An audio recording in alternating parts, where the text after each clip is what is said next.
I'm the new 3 and I change. White Iverson. Hey everyone, it's Marissa, and today I am going to be doing a how to deal with a breakup, how to get over a breakup, how to deal with a heartache, boy/relationship advice in general. First, I'm just gonna give you my advice on as a whole how to get over a breakup or a heartbreak, because it's something you kind of have to go through it to learn how to go through it, and it depends. It's a situational thing. There's just some major tips that I have that will just help you and save you a lot of crying and crap that you probably don't need to put yourself through. So initially, when you break up with someone, the hardest thing to do, but you gotta do it, you just gotta block them on everything. I know that seems petty, but you don't do it to be petty. You have to do it for yourself. You have to not see that every day. I'm telling you, I would break up with somebody or like go through something, or even just if I was talking to somebody and it didn't work out how I wanted it to work out, I would go on their social media every day, like, what is they doing? Who are they talking to now? Oh, who's this bitch? You know, like just stuff that you don't need to do. And that's just gonna constantly keep your mind on them, and every time you open Twitter, you go to their Twitter. Every time you open Instagram, oh, whose pictures they liking now? That girl that he told me not to worry about? Oh, okay. You know, like dumb stuff like that, that you can't care. I know you care, but you can't care. So you just gotta put it on block.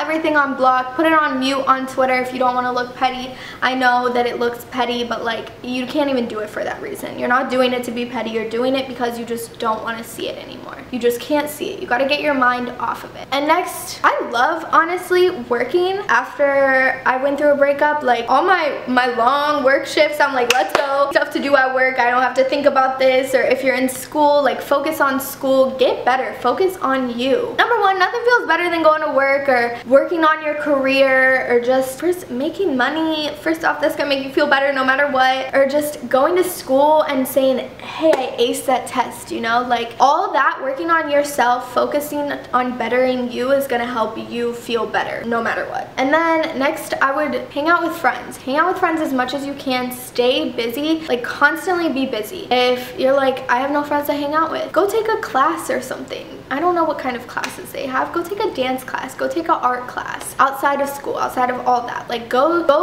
do something. Go to the mall by yourself. Like that's fine. I go to the mall by myself all the time. I'm about to go to the mall by myself right now. Like just stay busy. Do stuff. You don't have to do it with friends, but if you can, that's way more fun. But let's say your friends are busy. Go to Starbucks and sit there by yourself. Like that's gonna, no matter what, getting out of your bed, getting out of your house, it's gonna make you feel better. Just constantly trying to stay busy. I would always make plans with my friends, or be like, can we hang out tonight? Can we do this? I don't want to be alone. Or, you know, I get off work at this time. Can we hang out and do this? Like I love doing that when I go through something like that where I'm just upset. Like you just want to be around. So I would recommend constantly trying to be busy, even if, like I said, you're not with your friends and you go do something by yourself. You're still in a surrounding with people. It's gonna make you feel better. You're not gonna constantly think about it. Other things are going on that you can focus on. Do that. And last but not least, I would just say you need to cry it out. I know people say, you know, pretend like it doesn't bother you, do this. I say stay busy. When you're not busy, when you come home at night, you need to cry. Like if you're sad, cry. There is nothing wrong with crying. I think people just get it twisted. Like you're not weak if you cry. If you are sad that day, if you had a good day even, and you get in bed and all you can think about is the person that you want to be with and you can't be with them or whatever, just lay in bed and cry. Like don't cry too much, you know. In the morning you can get out of bed and you can go be busy again, but like if you need to break down, break down. Like there's nothing wrong with that. I can't say I still will have nights like that. Like I'm pretty over all my exes. For probably a good year after I broke up with my last ex, I would have random nights, like I'm telling you, like 3 months went by, think of this dude at all, and I just had a night where I'm like, damn, like I need to cry, like I'm sad, you know. Fine, that's normal, because then I would wake up the next morning and it would be fine again, like nothing happened. I got it all out. I got all of it out. Another thing that goes along with that is I suggest writing. I know it's super lame, but I have a little journal that I write in when I'm feeling sad, and I just write random stuff. Literally whatever comes to mind, I just write it. It doesn't have to be be like a diary, like, dear diary, this happened to me today. You know, I will just write down quotes I find online, like dumb stuff like that. I will just write in this little journal. And it just makes me feel better. I don't know, it's like I have all this weight on my chest and I'm sad or whatever, or I'm mad or whatever, and I just get it out. And that's just number one. I think you gotta get rid of it, and then you gotta stay busy. That's my main like tips on if you're going through a breakup, how to like get out of that funk. So then I will just go into just more of a like Q&A style of what I personally have been through and your guys' questions for me. So yeah, I asked you guys to send me questions through Snapchat. I won't be giving out any names. I did Snapchat, so like it was more anonymous to it, and I'm just gonna give you guys my advice from a standpoint of somebody that has been through a lot of crappy relationships. In no way am I put together. Am I in a happy relationship? No. Do I have a nice boyfriend? No. But I think you learn from what you go through, so I just feel like I've been through a lot of crappy relationships, and I've learned a lot about myself in the past year and a half to 2 years. So yeah, I feel like at this point in my life I know what I don't want, if that makes sense. Yeah, we're just gonna get started, and I'm just gonna give you guys the best advice that I have. How old were you when you got your heart broken for the first time?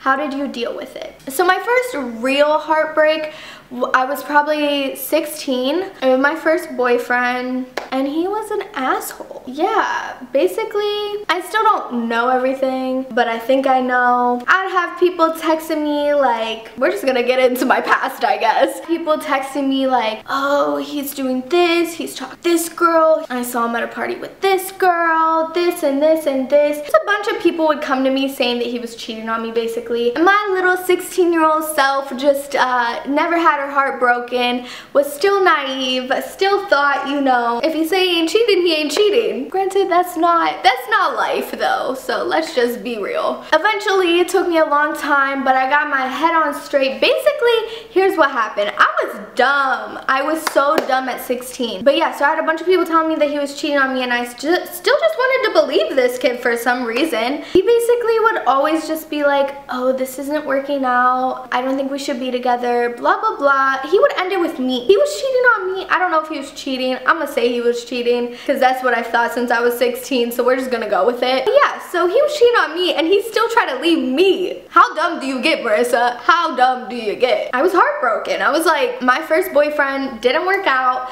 It was not a long relationship at all. More than anything, it broke my heart because it was like, I had all this trust for people, and then I realized that I was dumb. I was getting played. So yeah, I was 16 and sad, and yeah, it took me a long time to get over it. And basically, I didn't know any better at 16, obviously, as we can tell. So I would get back together with this kid when he would come running back, and it was just a back and forth thing. That's how I dealt with it. It was terrible. He'd come running back, oh, I miss you, and I'd be like, oh, I miss you too.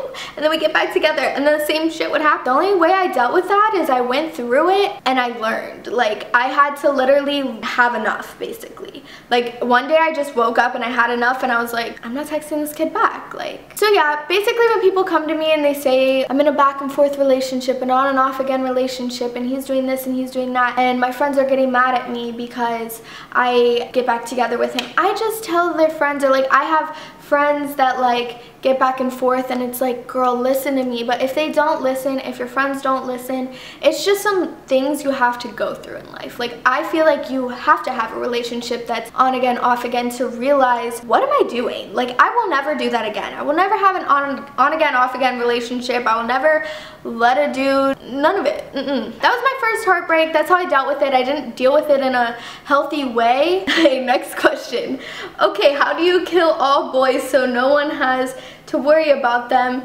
By no one, I mean girls. You just cut them all off, that's all. You just ignore. Bye bye. That's what I do now. Alright, how do you handle your worst relationship, and why do you break up? So my worst relationship was probably my longest relationship. But yeah, it was probably my longest relationship. It was my last relationship. I'm not gonna get into why we broke up. I might put that in a different video.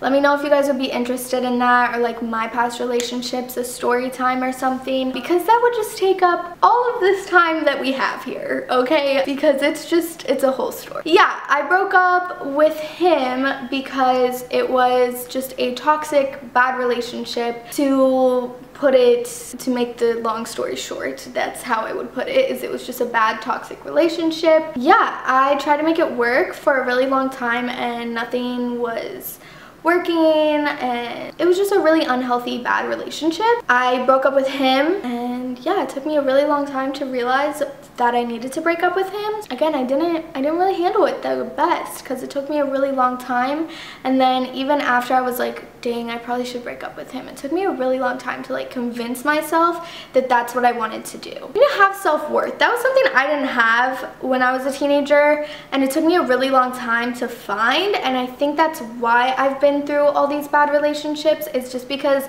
my self-worth growing up wasn't where it needed to be. When you date, before you even date, your self-worth should be up to here, girl. This is why I'm single, okay? Because my self-worth is probably above where it should be, because a dude will say one thing wrong and I'm like, bye. You know, but before it was like I would let dudes get away with things and get away with all the stuff that they didn't need to get away with, and it was just like, what was I doing? I handled it by, even though it took me way too long to find out what the problem was, I assessed the problem and then got rid of it. But yeah, basically you just need to have self-worth, and that's how you're gonna handle every bad relationship that you go through, is knowing when to say, I've had enough, we need to break up, this is not good for me, I gotta go, I gotta do what's good for me, and you are not it, so bye-bye. But yeah, that's basically everything I could say about having a really bad relationship. Again, if you guys want to know my personal story with having a really bad, toxic, unhealthy relationship, I can tell you all of it, girl. But yeah, like I said, I just can't tell you in this video because it will be way too long. But let me know if you want something like on my past relationships, a story time or something, because I haven't been in a lot of relationships, but I've been through it.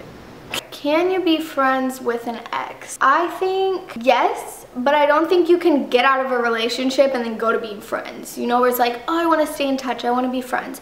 I think you need to have a good amount of time between when you broke up and whenever you want to be friends again. There needs to be a good amount of time in between there, because otherwise you just can't. Like, one person just won't be over it. It might not be you, and you might feel fine to be friends with them again and you're cool, but they might not be cool. So there needs to be a good amount of time. I don't know exactly how much time to tell you because every person's different in how they get over things, but make sure you feel fine and make sure they're fine. Honestly, like, if you were really like seriously dating that person, you were really in love with that person, I would say like at least a year. Like, I know that kind of sounds crazy, but like I feel like at least a year. Like, a year goes by, so many things change, because you gotta know that if you're gonna be friends with them, you have to think about every possibility. You have to think that you might sit down and go to hang out with them as friends and they might have a new girlfriend. Like, is that gonna feel okay to you? Like, you know, like, you just have to think like you're gonna have to really be okay with like being actual friends with them, because there's no point in like half-assing friends. Like, you can't be like, hey, yeah, we're friends,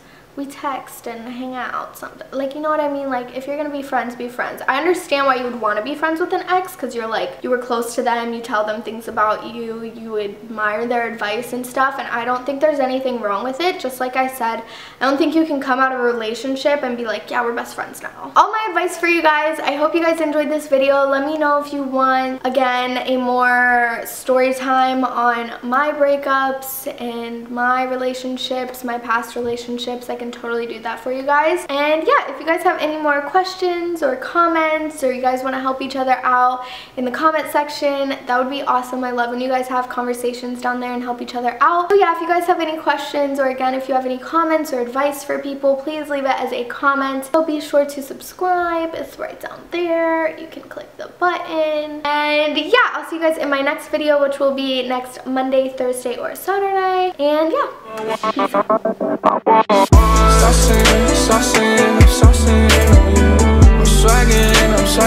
I'm swagging, I'm ballin', I've a song on you. Watch out.